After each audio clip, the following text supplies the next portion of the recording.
At the top tonight, the first day of early voting. It was said to be a busy one throughout the coastal bend for this midterm election. And as you plan your trip to cast your vote, some folks might consider curbside voting. While it may have gained popularity during the pandemic, it's actually been around for years before. But who can actually use this option? Well, our Bill Churchwell looks into that for us and has this report. Bill?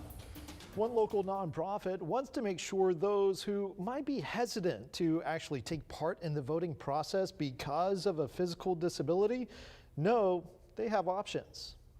Making sure every vote counts. We all should be exercising our right to vote. Judy Telge is the founder of the Coastal Bend Center for Independent Living, a resource center for people with disabilities. The point is to make the process accessible for everybody. She says over the years, Nueces County has really stepped up to make sure voting locations are ADA compliant. But for someone who still might have a difficult time getting inside, those 65 and older or those with disabilities have options like mail-in voting. Voting by mail is very much preferred by older people and often by people with disabilities, but there's been recent laws that have really made things more difficult. Another option is curbside. I think a ton of people are going to be voting this election. Here outside the Nueces County Courthouse is where we found Gilbert Flores. He had been standing on the sidewalk for hours in support of one of his candidates.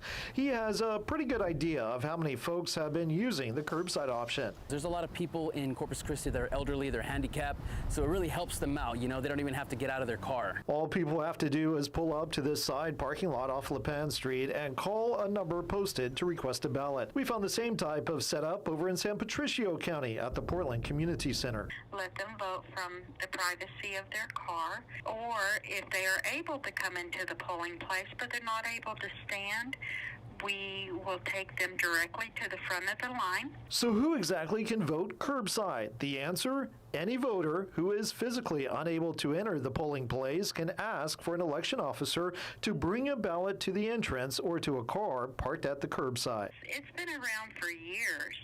It was just more used during the pandemic, but we've noticed our voters have backed off from curbside and are coming back into the polls.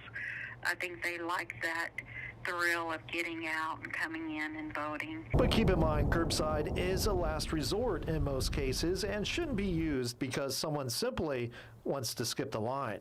Bill Churchwell, 3 News. All right, Bill, thank you. And early